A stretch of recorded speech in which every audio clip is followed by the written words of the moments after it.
Olá, seja muito bem-vindo ao Gerês Oftalmologia Cast. Ela é uma doença silenciosa, progressiva e pode causar cegueira irreversível. Segundo a OMS, Organização Mundial da Saúde, hoje, 43 milhões de pessoas no mundo estão cegas por causa do glaucoma. Para conversar com a gente, o doutor André Gerês. Doutor André, o que é glaucoma?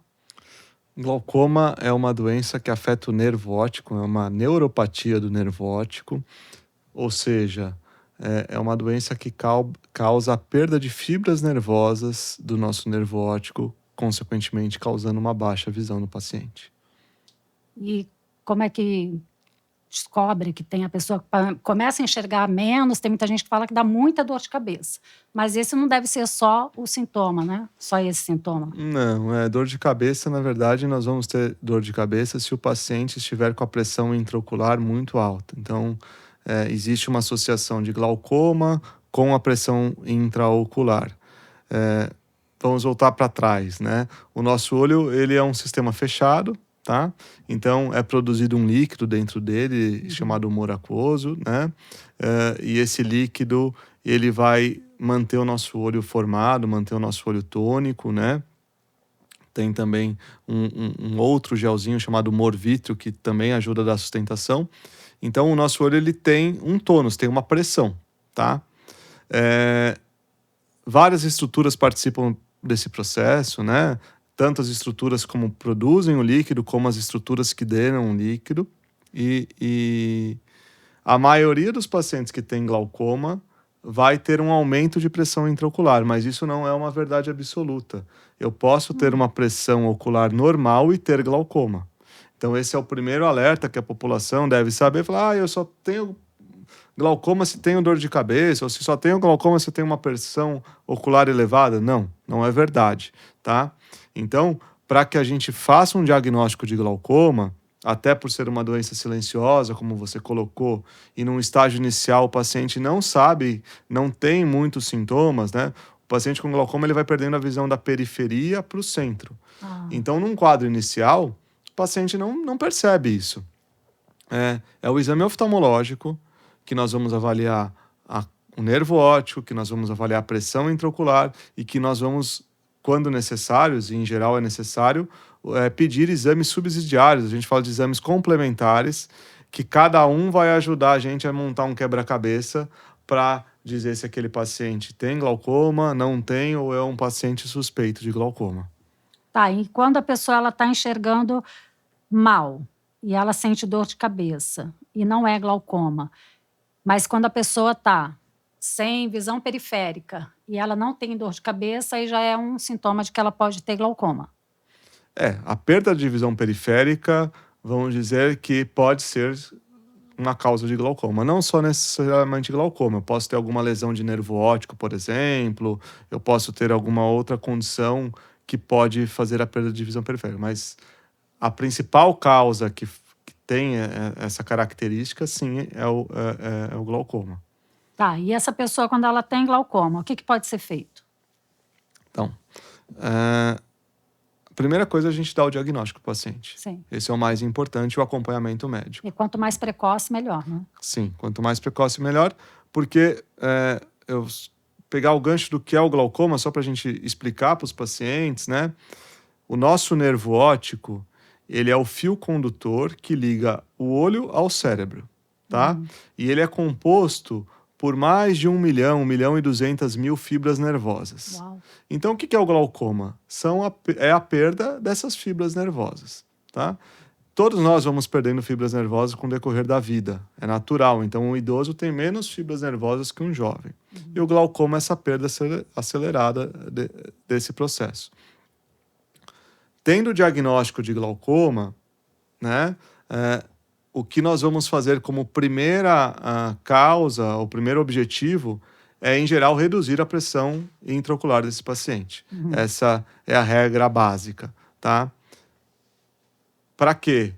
Para que a gente possa avaliar esse doente e verificar se ele estabilizou essa perda de fibras nervosas ou pelo menos reduziu essa velocidade de perdas para que a gente avalie se aquele tratamento está sendo efetivo ou não e vamos aí lançando mão de outros tratamentos quando necessário. E aí tem 4 tipos de glaucoma, né? Diz que o mais simples, que é chamado de ângulo aberto, e tem outros. Quais são os outros? Então, na verdade, quando a gente fala de glaucoma, nós estamos falando de uma neuropatia, né, do nervo óptico. E aí existem os subtipos de glaucoma. Então, nós temos glaucoma de ângulo aberto, glaucoma de ângulo fechado, glaucoma pseudoesfoliativo, glaucoma congênito, glaucoma secundário, dentre outros subtipos, né? O que vai classificar o paciente em um ou em outro é o quadro clínico dele. Então, por exemplo, o que é um glaucoma de ângulo aberto? Glaucoma de ângulo aberto significa que aquele paciente não tem a estrutura que drena o líquido de dentro do olho obstruída. Então, o ângulo dele é aberto. Nós temos uma estrutura chamada trabeculado, tá? Que é responsável pela drenagem do líquido que é produzido. O nosso líquido é produzido e é drenado, é produzido e é drenado. Então, como um ralo. Fazer uma analogia simples. Imagine que eu estou lá no chuveiro e fechei meu ralo. Aquela água vai transbordar porque ela não tem por onde ir embora. Aham. É mais ou menos como o nosso olho. Se eu tenho uma produção maior do que a drenagem, a pressão do olho vai subir, porque diferente do ralo, não tem para onde ir embora. Então, aquela pressão vai afetar o meu olho internamente. Glaucoma de ângulo aberto, o paciente tem a produção do líquido, não tem visivelmente alguma alteração na região de drenagem, porém ele sofre danos no nervo óptico, que é uma região mais sensível, ou por uma pressão mais alta, ou mesmo que a pressão esteja normal, ele vai sofrendo danos e perda de fibras nervosas. Tá? Falando de ângulo aberto, por exemplo. Um glaucoma de ângulo fechado. O paciente tem a região que produz o líquido normal, só que a região que drena o líquido ela é fechada, ela é obstruída. Então, obviamente, se eu produzo mais líquido do que é drenado, tende a ter um pico de pressão dentro do meu olho e aí gerar glaucoma, por exemplo. Tá? Então, cada subtipo de glaucoma vai ter o seu quadro clínico específico. E por onde que passa esse líquido? Esse líquido ele vai passar, ele é produzido atrás da íris, que é a parte colorida. Então, nós temos a região do corpo ciliar, que produz o líquido. Ele vem para a parte da frente do olho, pela pupila, tá? Ele faz um caminho na região do nosso segmento anterior, que é a região entre a íris e o cristalino. E ele vai drenar na periferia ali, entre essa região, que é a íris e o cristalino, né? Que é o ângulo, pelo trabeculado. Então, ele é produzido no corpo ciliar e é drenado no trabeculado. E qual o tipo de tratamento que pode ser feito, além de colírio? O principal tratamento para o glaucoma, ou vamos dizer, a grosso modo, é o tratamento medicamentoso através de colírios. Porém, hoje não, né? Nós já temos outros recursos para o tratamento, como cirurgias que vão aumentar a drenagem desse líquido. Nós temos lasers que podem ser feitos nessa região do trabeculado. Nós temos lasers que vão diminuir a produção do humor aquoso, né, pelo corpo ciliar. Então, alguns tratamentos vão ser direcionados de acordo com o quadro clínico do paciente. E como que é? Onde é feito esse furo a laser? Na verdade, não é o furo a laser. O furo a laser ele pode ser feito na íris, tá? Na íris? O furo... Então, existem pacientes... Vamos imaginar que a região de drenagem ela está aqui, né, entre a minha córnea e minha íris, tá? Então, que seria o ângulo aberto. Se eu tenho um paciente com um ângulo muito fechado ou com risco de fechamento, em algum momento essa região pode mecanicamente se obstruir e aí então nós fazemos um laser chamado iridotomia, que é um caminho acessório para que o líquido dentro do olho circule, tá? Então esse é um tipo de laser chamado iridotomia, né? Existem outros lasers que são feitos na região lá do trabeculado, aí pode ser feito 360 graus, 180 graus, de acordo aí com a indicação, 90 graus, de acordo com a indicação técnica, para que o laser possa facilitar a drenagem do líquido que é produzido dentro do olho. Tá? E aí, além disso, qual outro tipo de tratamento que existe? Nós temos o tratamento medicamentoso, o tratamento cirúrgico e podemos ter, ou laser, e podemos ter uma combinação desses tratamentos, tá? Hoje já existem alguns dispositivos também que são implantados dentro do olho para facilitar a drenagem do líquido. Então, o que a gente tem que imaginar, sendo bem grosseiro, ou a gente vai tratar, seja medicamentoso ou seja intervencionista, para diminuir a produção do líquido, ou nós vamos agir para que a gente aumente a drenagem desse líquido, ou por colírio, ou através de cirurgia, e aí, eventualmente, a gente faz uma mistura de tratamentos, tá?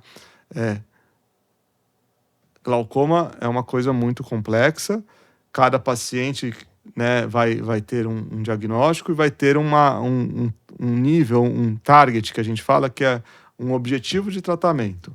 Então, eu posso, por exemplo, ter um tratamento que visa que a pressão do meu olho fique muito baixa, por exemplo, 10, tá? Só um parênteses, a pressão do olho normal vai de 10 a 21 milímetros de mercúrio. Então, se eu tenho um glaucoma avançado, o meu alvo de tratamento, às vezes, é que a pressão do meu paciente seja em 10. Obviamente, às vezes, eu vou ter que lançar a mão de mais recursos.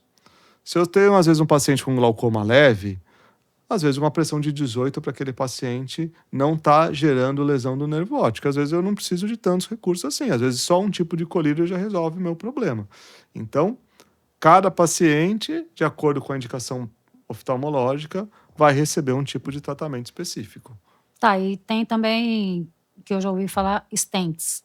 Isso, são dispositivos de drenagem que são implantados nessa região ali do ângulo para tentar aumentar a drenagem desse líquido que é produzido dentro do olho, tá? Que são talvez a cirurgia mais recente que surgiu na oftalmologia, são pequenos dispositivos que são implantados nessa região de drenagem para que aumente a saída, vamos dizer assim, de líquido de dentro do olho e aí com isso tende a reduzir a pressão. Não é para todo mundo, tá? Os stents não são indicados para todos os pacientes. Logo, volto a falar, né? Cada paciente depende de um tratamento clínico ou cirúrgico de acordo com a sua indicação. Geralmente, com que faixa de idade acontece mais o glaucoma? O glaucoma é uma doença mais prevalente no idoso. Tá? Por quê? Porque com a vida a gente vai perdendo fibras nervosas. Então, se eu já tenho uma perda de fibras nervosas pela idade e aí acelerou esse processo, é mais prevalente nos idosos. Mas eu posso ter glaucoma juvenil, eu posso ter glaucoma num paciente jovem, eu posso ter glaucoma numa criança. Então, a faixa de maior prevalência são os idosos, porém, é uma doença que pode acometer qualquer faixa da vida. Tá, e um bebê pode ter glaucoma? Pode ter glaucoma, isso a gente dá o nome de glaucoma congênito, né? Quando a criança, ou por alguma anomalia na formação, ou por herança genética, ela nasce com essa região de drenagem do líquido principalmente obstruída, né? E aí a pressão chega a ser muito alta. Em geral, os pacientes com glaucoma congênito têm uma pressão do olho muito aumentada, causando alterações anatômicas e estruturais, né? Em geral, o paciente com glaucoma congênita nasce com uma córnea opaca e com um olho maior, né? Por isso que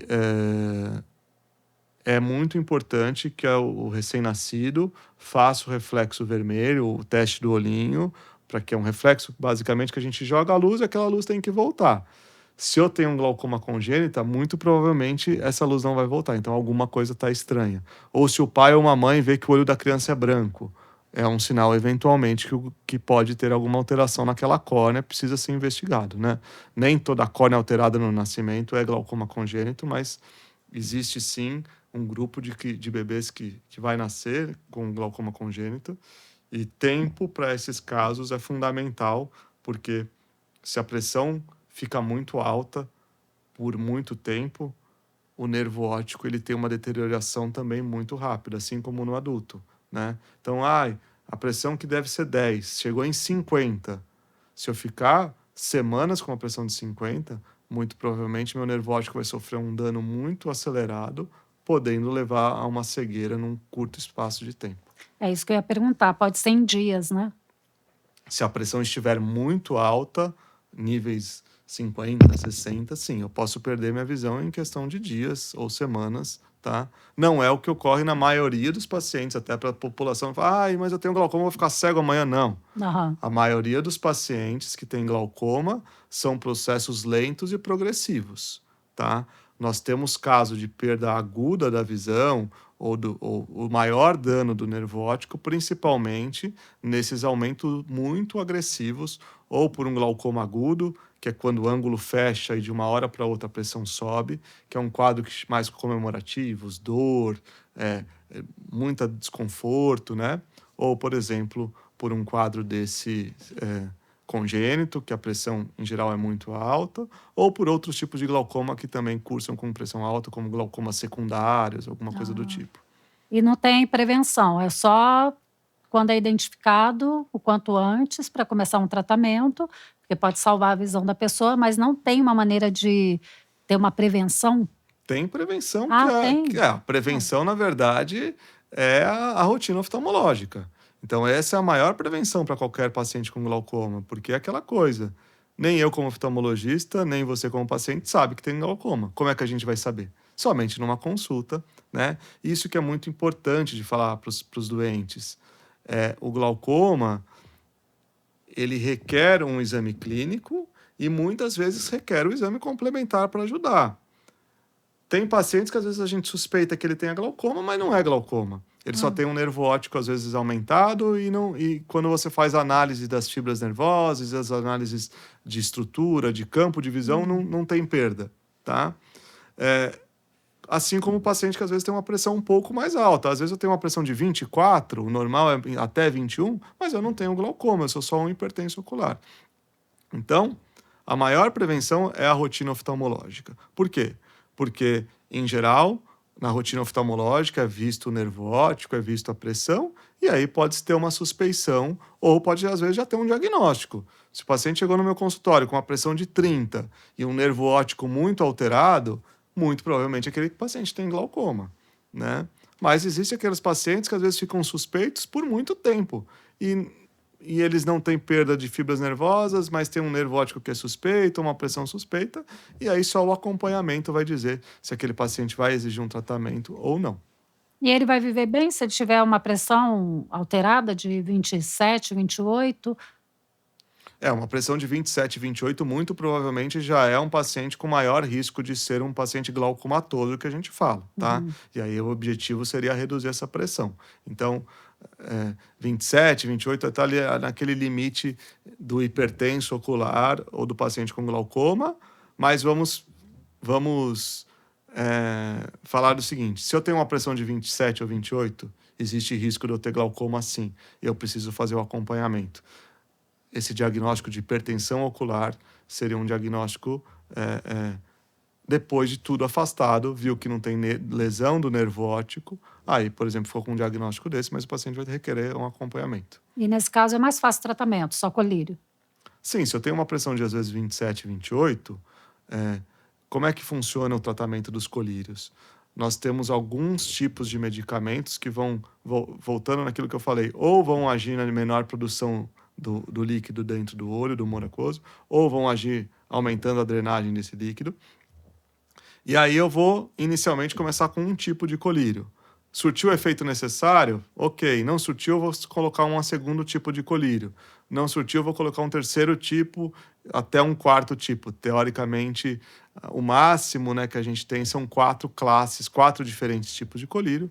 E aí, se não estiver controlando a pressão que eu desejo, aí eu vou partir para a cirurgia. Esse é um cenário mais ou menos. Não é uma regra para todos os pacientes. Tem pacientes que às vezes podem ir para uma cirurgia direto, né, por um quadro agudo, ou o paciente não pode usar colírio, a gente vai fazer um laser. Então, não dá para que a gente falar num curto espaço de tempo, ainda com o objetivo que é atingir a população, sobre todas as estratégias de tratamento. O que a gente tem que falar é que existem estratégias diferentes, existem tipos diferentes de colírio, e aí, obviamente, o oftalmologista vai indicar de acordo com o quadro clínico do paciente. E isso pode acontecer na vida de qualquer pessoa, Independente de meu pai tem glaucoma, minha mãe teve glaucoma. Na verdade, nós temos subtipos de pessoas ou de populações que têm maior risco de desenvolver glaucoma, né? O antecedente familiar é um sinal positivo, não quer dizer que meu pai tem glaucoma que eu vou ter. Nós sabemos que asiáticos, raça negra, né? Alterações anatômicas dos olhos, olhos menores, por exemplo, os olhos pequenos, né? Altos míopes. Então, existem grupos de pessoas que têm mais chance de desenvolver glaucoma, né? E aí voltamos a conversar. Só a análise oftalmológica vai caminhar para um diagnóstico ou não. Então, o oftalmologista é peça fundamental nesse processo, principalmente por se tratar de uma doença silenciosa, né? E que num quadro inicial, o paciente pode não ter sintomas. Tudo que é perdido pelo glaucoma, a gente não consegue recuperar. Então, o nosso desafio é que o paciente não perca essas fibras do nervo óptico, porque tudo que ele perdeu, infelizmente, hoje na medicina a gente não consegue devolver para ele. Por isso que, como a gente já falou, é uma das principais causas de cegueira irreversível. E aí, não é isso que a gente deseja para ninguém, né? Que a pessoa fique cega ou que a pessoa tenha uma limitação de visão muito grande pelo glaucoma. E ela pode, se for diagnosticado, mas ela já sofreu alguma perda, ela pode continuar enxergando, fazendo o tratamento, porque vai paralisar, não vai desenvolver a doença? Dependendo do tratamento, do nível da doença, a gente consegue paralisar essa perda ou pelo menos diminuir a velocidade de progressão, né? Então, existem pacientes com glaucoma avançado, como a perda da visão vem do centro para a periferia, você pode ter um paciente com glaucoma avançado que ainda enxerga muito bem de longe, porque ele enxerga só por um campinho, só por uma sobra de fibras nervosas que ele tem ali, né? E aí, obviamente, se é um glaucoma avançado, pode ser que um dia ele perca essas fibras nervosas e atinja a cegueira. Falando num quadro inicial ou de um quadro leve ou moderado, às vezes o paciente tem uma perda e a gente conseguiu minimizar essa perda ou paralisar. Então, ele vai ter algum déficit, mas nada que implique, às vezes, numa queda de qualidade de vida, né? E aí deve ser muito terrível, né? Ter que falar para uma pessoa que ela está perdendo a visão e que não tem como voltar atrás porque não foi diagnosticado com antecedência. Hoje, toda vez que eu dou esse diagnóstico, felizmente não são muitas vezes, né, que eu dou o diagnóstico de cegueira pelo glaucoma, é muito difícil, né? Porque diferente de outros tratamentos que nós fazemos na oftalmologia, um transplante de córnea, uma cirurgia de catarata, onde você consegue reestabelecer a visão do paciente, chegar num ponto em que você não tem mais o que fazer é muito difícil para todo mundo. Então, por isso que principalmente para os pacientes com glaucoma avançado, eles, a família em geral, já sabem que é um processo que isso pode acontecer um dia, né?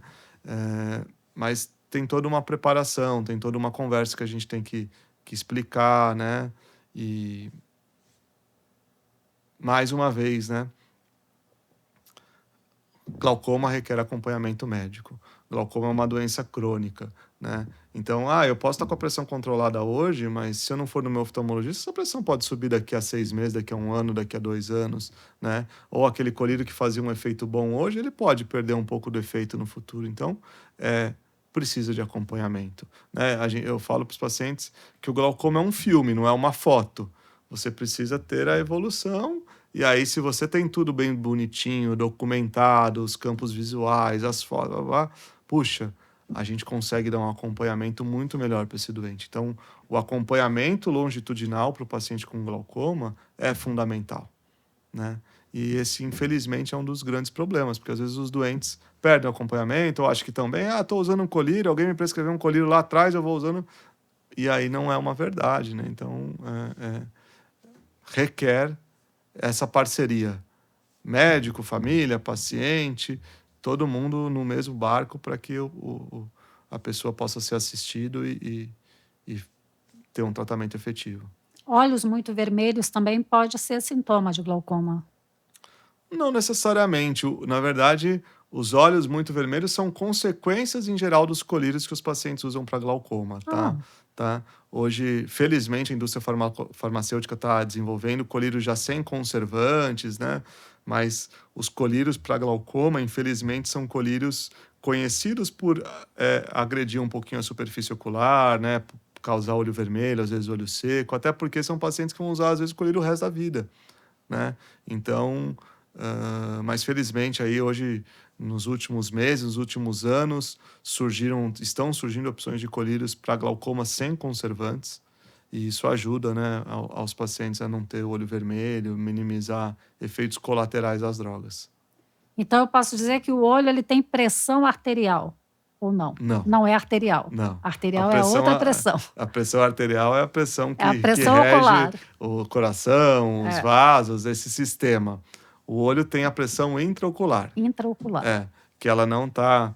Pode ter alguma relação com a pressão arterial em alguns casos ali, mas a grosso modo não tem, tá? Para que a gente, né, a título de saúde aí, de orientação. Então, eu tenho uma pressão arterial de 120/80. Não quer dizer que minha pressão intraocular vai ser 10, Sim. tá? Mas eu tenho pressão 180/130. Não quer dizer que minha pressão intraocular são coisas diferentes. Por isso que a gente precisa medir a pressão do olho, Por isso né? existe o oftalmologista, né? E por isso existem recursos tecnológicos que nos ajudam a isso. Tem vários aparelhinhos que ajudam, ou de encostar no olho, ou de dar o soprinho, quando muitas pessoas já passaram por isso, né? Ou outros recursos que às vezes vão jogar um arzinho, enfim. O importante é que as pessoas passem no seu oftalmologista e que, pelo menos, com uma periodicidade, vão medir sua pressão intraocular, vão ver seu fundo de olho, e aí, obviamente, vão ou não ter um diagnóstico ou uma suspeição de glaucoma. É por isso que é importante ir no oftalmologista. Não É, pode. isso é uma questão que nós, oftalmologistas, reforçamos, pedimos à população que passe por uma consulta com um oftalmologista.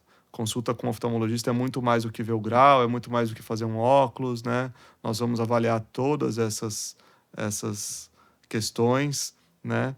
E a gente está falando de uma das principais causas de cegueira no mundo. É. Se todo mundo passasse por um oftalmologista e tivesse um tratamento, com certeza esse número seria muito menor. 43 milhões de pessoas é muita gente, né?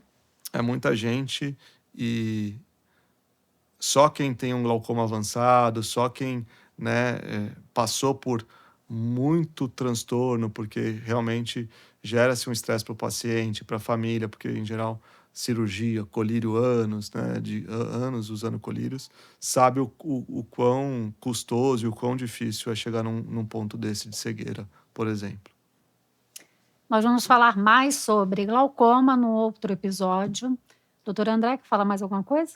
Não, só reforçar a população, que a gente já falou, passe no seu oftalmologista, faça seu exame periódico, e para aqueles pacientes que têm glaucoma, que sigam religiosamente com o seu oftalmo, porque quanto melhor é o tratamento, menos chance tem da gente ter uma surpresa desagradável pelo glaucoma. Lembre-se, é irreversível. Não volta mais. Perdeu, já foi. Então, a gente se vê na próxima. Qualquer pergunta, mande aí nos comentários. Fala o que você quer saber, o que você gostaria de ouvir aqui, quais são as suas dúvidas. Manda pra gente. Até a próxima.